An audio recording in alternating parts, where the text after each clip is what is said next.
All right, we're gearing up to go live here in a sec, guys. Give me 1 second here. Get my screen shared with you. All right, looks like we're going live. Perfect.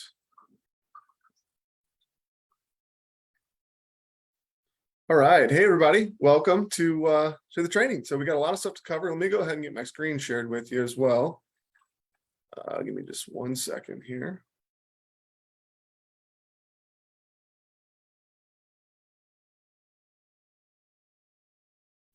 Perfect. All right. Go ahead and start it from the beginning. All right, so really excited to have you guys all joining. We're going to give everybody a minute or two just to kind of jump on here. But today what we're going to talk about is how to wholesale your first deal.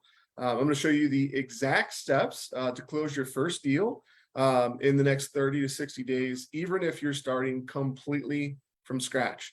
So before we jump in, I just want to kind of find out a little bit from the people that are watching this video. Jot a comment down. Let me know, number one, who you are, where you're watching us from, and if this is going to be your first deal that you do, or if you're already closing deals. I want to kind of find out who I'm talking to. The main reason I put this video together for you today is because we did a poll a couple weeks back in the Facebook group, and we basically gave you a couple different options to pick from, what your biggest struggles were, or what you wanted to learn from us to kind of help you out in your wholesaling business. And the top three were basically, they wanted to really get a better understanding step by step how to close their first deal. So we have a lot of new people that are in the group. Also, we had a lot of people that wanted help finding deals. We had a lot of people that needed help finding buyers. We had a lot of people that wanted to learn how to do wholesaling even in a recession. So the last few weeks, what I've been doing is creating these trainings for you guys and girls, just to kind of get a better understanding of how I can help you out. That's why we did the poll. So in this video, I want to walk you through the exact steps on how to close your first deal. So just drop a comment below. Let me know if you're new. Let me know if you've done a couple of deals. Let me know where you're coming from. I just want to get a better feel for kind of who's joining us on these lives. That way I can put together some better training for you. So again, today we're going to talk about how to close your first wholesale deal, how to do it in the next 30 to 60 days, even if you're completely new, starting from scratch. So first of all, let's talk a little bit about what wholesaling is. So I get this question a lot, especially for people that are just completely new, that are starting out. They want to know, what can they do to get started? And a big part of that is understanding the concept of what wholesaling is. So if you're new and you don't know what wholesaling is, drop a comment below. I want to make sure that I get you some extra training to kind of help you out in addition to what I'm doing here today. But basically, the concept of wholesaling is where you find a property that's undervalued. Maybe the property is undervalued because it needs a lot of work, or maybe it's undervalued because the homeowner is extremely motivated and they're willing to sell at a discount. So that's our goal. So we need to find a property that is undervalued, or basically at a discount. Now, I like to find properties that are off market. Now, there are ways that you can do it with on market properties, but typically it's an off market property. So you're dealing directly with the homeowner. So you're not really dealing with agents or anything like that. So step one, find and identify an undervalued property. Doesn't matter if it needs work or not. The next thing is we want to put that property under contract. Now, I know that sounds scary because, you're probably thinking, well, what if I can't close on this property? What if I don't have funds lined up? What if I can't find a buyer? We'll talk about a lot of that stuff. But ultimately, the goal is to put that property under contract, not necessarily to buy it, although you will have that option if you decide to buy it, but more to control the property. That way somebody else can't sneak in and buy that property out from underneath you. So if we have it under contract, we have an interest in that property, that we have the ability to be able to buy that within our contract time frame. Okay, so that's really, really important. So we need to find the property, identify that it's a good deal. Number two, put that property under contract. Okay, so go ahead and drop a comment below. Under contract. That's what we want to do. We want to make sure we get the property under contract. Make sure you give me some likes and some love, some hearts, all that kind of stuff. If you guys are liking what I talk about today in the video, it's really important to make sure that you guys do that, because it's going to help us get more people on. That way we can help more people. So once we have that property under contract, the next thing we need to do is we need to identify a buyer that's willing to pay more for that property than what we have it under contract for. All right. Now that's really, really important because we need to make sure that we've got that property at a deep discount so that we know that we have interest from buyers that are going to pay us more than what we have it under contract for. All right. Now, the last step is we're going to sell our interest in the property. So our interest is the contract. So we're selling our contract to the end buyer for a fee. So it can be 5,000, it can be 500, it can be 10,000, it can be 10 million. They are going to basically pay us to take over the contract and close in our place. Now, I know that's a lot of information and it may sound a little daunting, but we're going to break these down into steps over this video. So I just wanted to kind of make sure that you're not getting overwhelmed with kind of the process of wholesaling, but it is really kind of a simple concept. Find undervalued property. So find something cheap, control it with a contract, and then sell it for higher to a buyer. That's really what we want to do is buy low, sell high. That's the entire goal with wholesaling, getting something at a wholesale price or a discounted price. And then that's the next step is to find a buyer that's willing to close on that. So first things first, let's talk about picking a market. All right. So if you guys aren't already dropping comments below on what market you're in, go ahead and let me know where you're watching this video from, where you're investing in real estate, what is your market. All right. And if you don't already have a market, let me know too. If you don't have a market, we can talk about kind of how we can help you do that. So basically with this step, really what we want to look at is we want to pick an area near where you live. Now, when you're first starting out, it's always easier to do deals in your own backyard. Now, if you're in a market where it's too saturated or prices are too high, I understand, if you're in Hawaii, San Diego, those are a little bit harder areas. The Bay Area, Boston, some of those areas can be difficult for new investors if you're dealing with super high-end properties or if you're dealing with very, very low inventory. Sometimes you don't want to necessarily invest in those areas, but it's very rare if you're living in just a normal area that you're going to have any kind of reason to want to go virtual or to not do deals in your own backyard. So I typically like to do like a 30 to 45 minute radius of where I'm at. So for example, here in St. Louis, where I'm at, we do St. Louis City, we do St. Louis County. So those are kind of our, broad metro areas. And there's a few other counties around there, St. Charles County, Jefferson County. Those are kind of our 30 to 45 minute radius of kind of where we do deals. So same thing would be like if you're in Atlanta or one of those big areas around there, or Chicago or in Indianapolis, we want to kind of look at 30 to 45 minute radius. Typically, I like to start with a bigger city. So let's say if you live completely in the country or you live somewhere else, you may need to go to the next moderate city where you've got a couple 100,000 people that kind of live in that metropolitan area. It's kind of what we're looking for. When it comes to finding an area, a lot of things that we want to look at, some of the keys are we want to find lots of buyers. Our buyers really dictate where we want to buy. So we want to see properties that are being rehabbed. We want to see that there's lots of rental properties in those areas. Those are big things that we want to look at. All right. We also want to stick to properties that are moderately priced. So we don't want to be dealing in areas where there's $5,000 and $10,000 properties. I don't want to be dealing in areas where there's $600,000, $700,000, $800,000, $900,000 properties, $1 million plus properties, because then it becomes a little too difficult.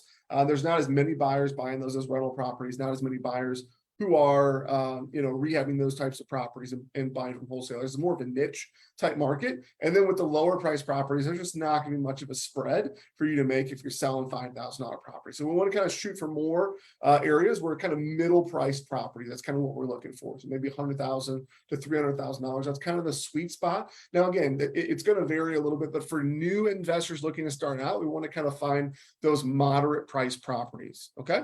And again, it's all about our buyer activity and our investor activity. We want to be in areas where there's lots of investors that are looking to buy properties. That's ultimately what we want to look for.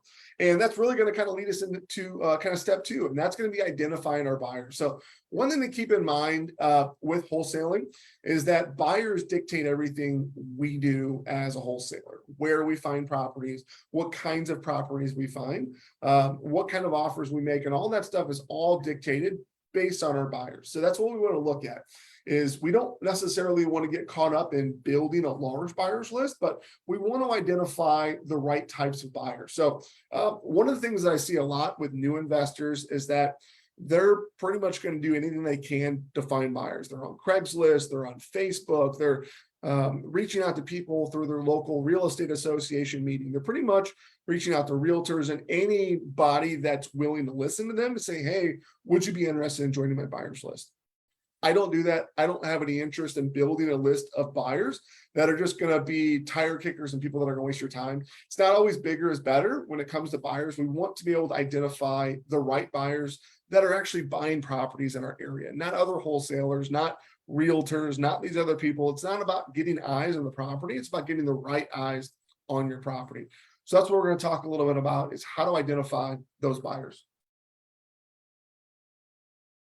So the first thing we want to do is we want to look back at the investor activity in our area. So typically we want to pull a list of people that have bought properties within the last 30, 60, 90, 120 days. That's what we want to kind of look at, is identifying the buyers that are actively buying.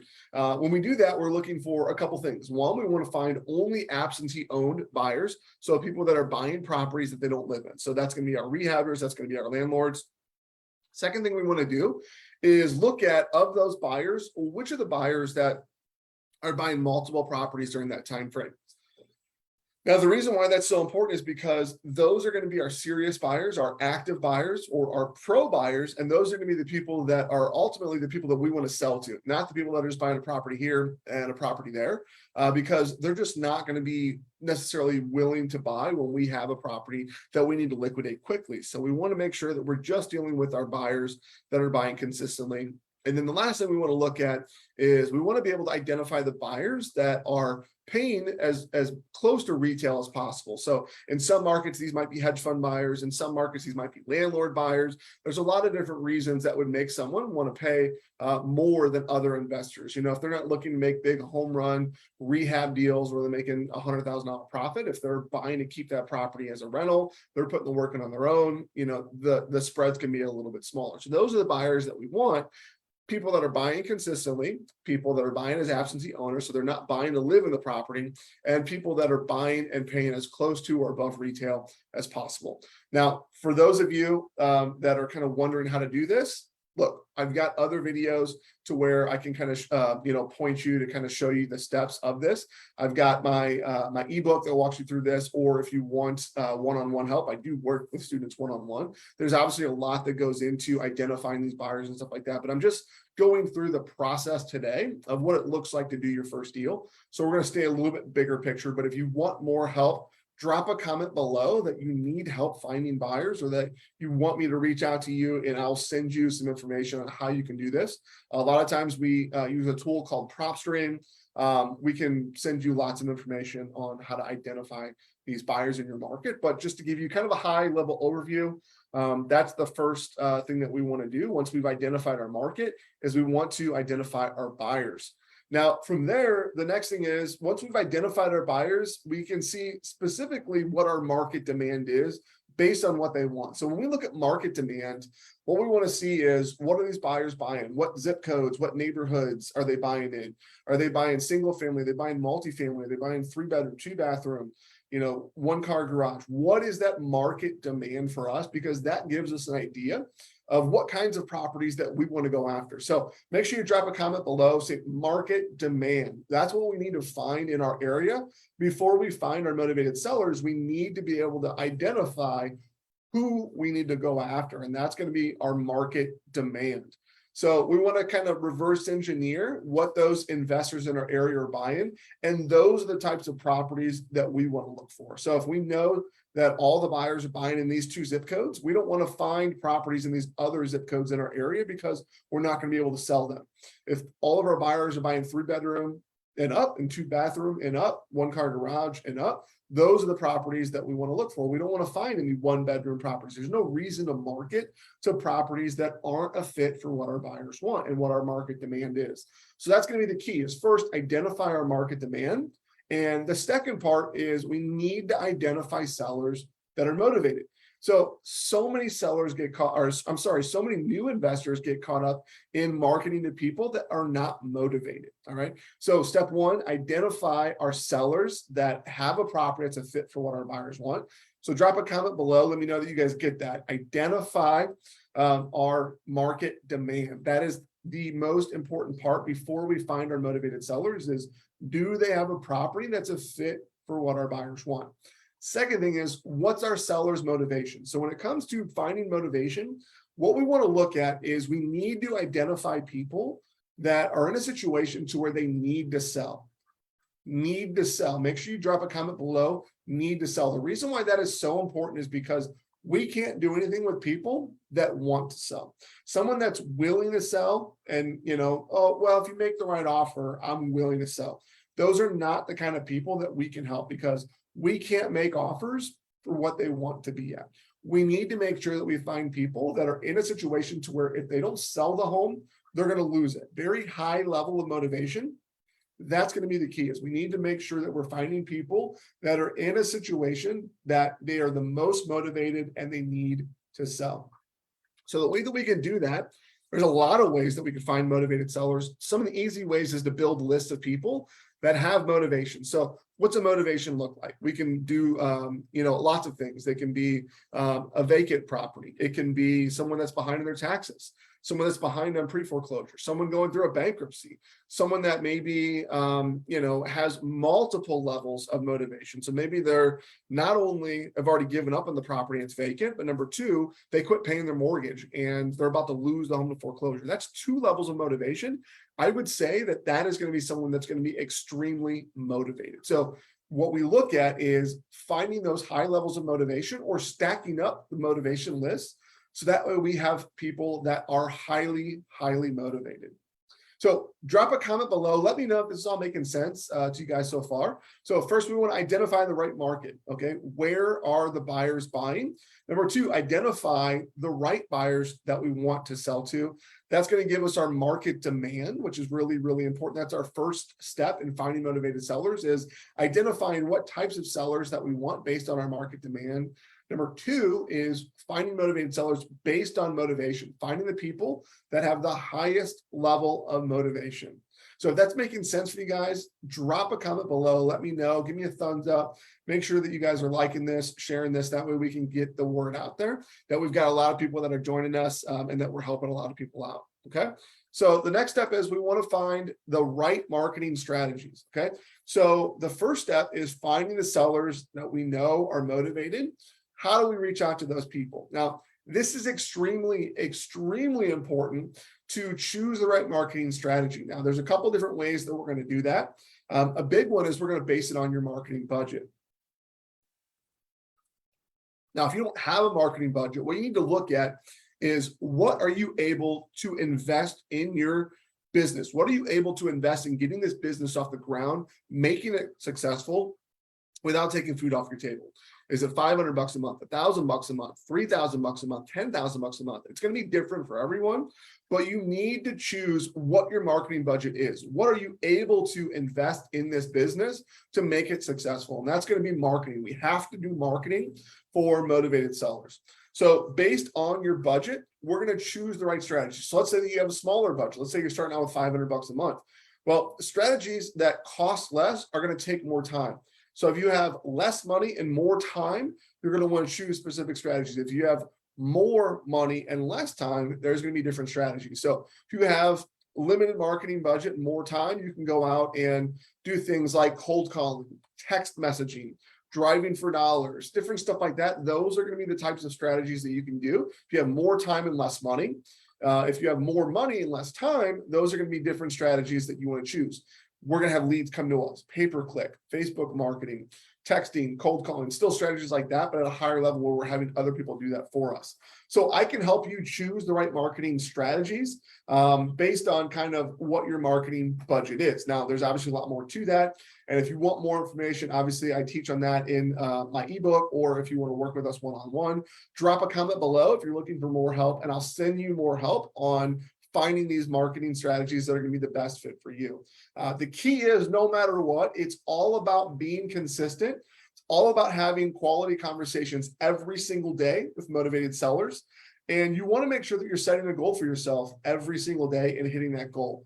So for example, if you're doing ultra targeted marketing and maybe you only need to talk to 50 people to do a deal, you need to break that down. If you want to do a deal a month, how many people do you need to talk to every single day to do that? So If it's 5, 10, 15 people that you want to set as your goal, you need to make sure you're doing whatever it takes to hit that goal.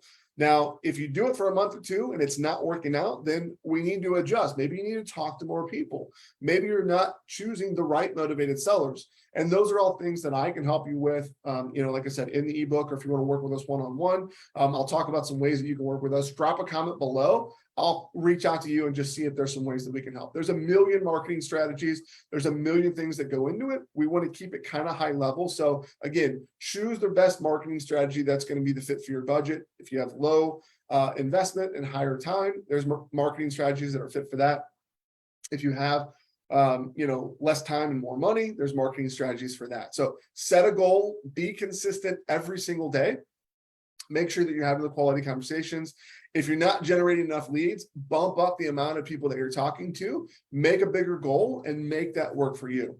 So drop a comment below, say, let me know what your marketing goal is. How many people do you want to talk to every single day or every single week? What is the goal that you set for yourself? Drop a comment below. Let me know how it's working out for you. I want to be able to see what your goal is when it comes to finding motivated sellers and talking to motivated sellers. So step 5, we've already covered step 4. Step 5, making offers on property. So if you want to do your first deal, one of the most important things is you need to know how to make offers on properties. And I have to tell you right now that 95% of new investors do this wrong. And the reason I say that so many people do this wrong is because a lot of people are taught a very flawed strategy. And the flawed strategy is that they use a term called MAO, or maximum allowable offer, where they use a percentage to make all their offers. Now, the idea and the concept behind having a maximum allowable offer is fine, but the thing is, there's not a one-size-fits-all strategy that can be applied in every single market. Every market, you're going to be making different offers on different types of properties. If it's a property that you're going to be rehabbing and then selling to a rehabber, you're going to have to make a different offer than in a market where your end buyer is going to be a landlord. A landlord may pay a little bit more than a rehabber. So if you're making offers based on a percentage on every single property, it's just not going to work. So what the Mayo formula stands for is maximum allowable offer. And the general rule of thumb is that you want to make your offer at 70% of the value of the property. So let's say it's valued at $100,000 once it's all fixed up.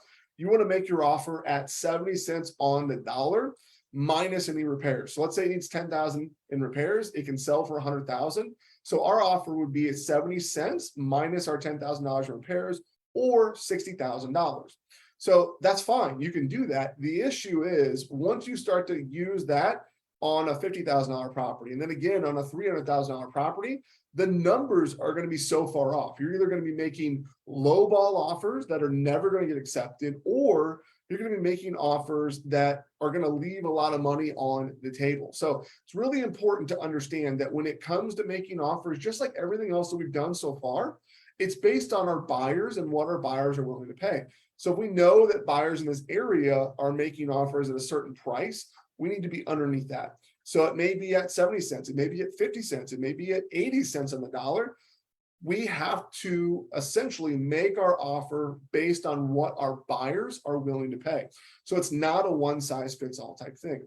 So if you're using the Mayo formula to making offers and you're getting offers rejected, or if you're not able to find buyers because you just can't make the numbers work, because you're using the Mayo formula, and it's likely not going to be something that's going to work for you long term. So I highly suggest basing it on real data, what the buyers in your market are actually paying. You may be surprised they're paying a lot more, or you may be surprised that your offers just aren't getting accepted because the offer is too low and the motivated sellers just aren't willing to take that because you're basing it on a formula that just doesn't work in the price point of properties where you're at.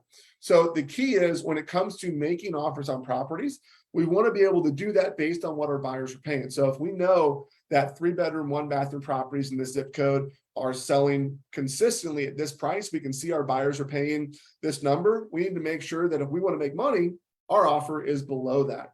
So go ahead and drop a comment. Let me know if that makes sense. If you're understanding why we don't use Mayo, And again, we want to base our offer on what our buyers are actually paying. All right, step 6.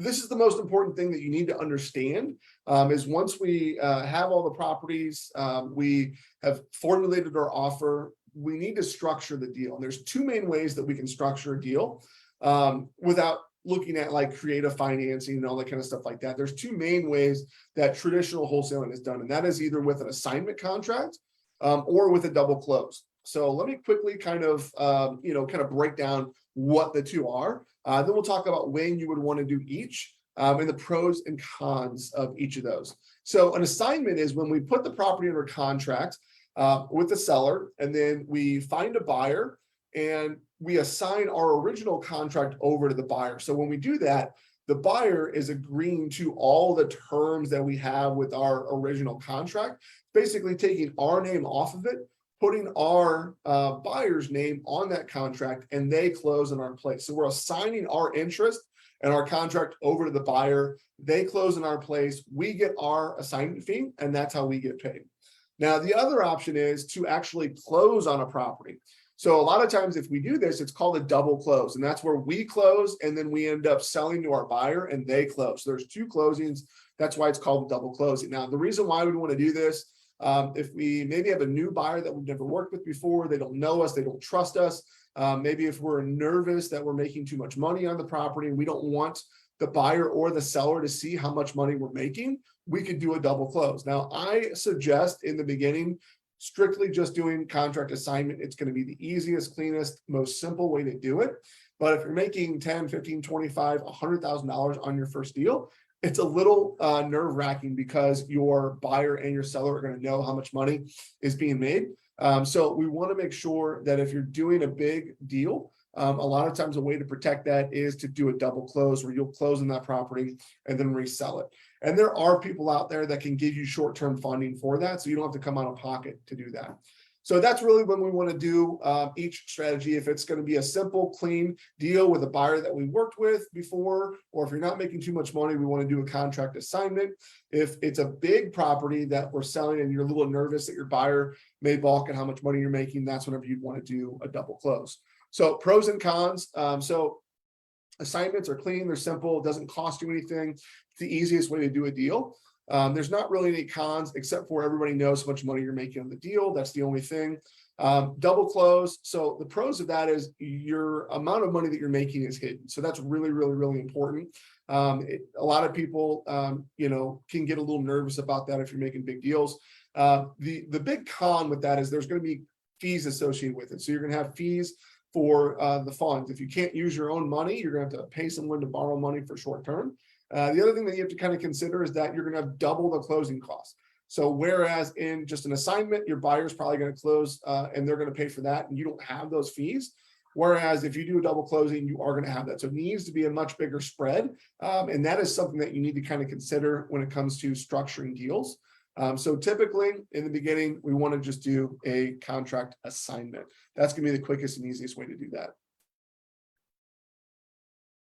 All right, step number 7, and this is one of the most important parts because this is everybody's favorite part. This is when you're going to get paid.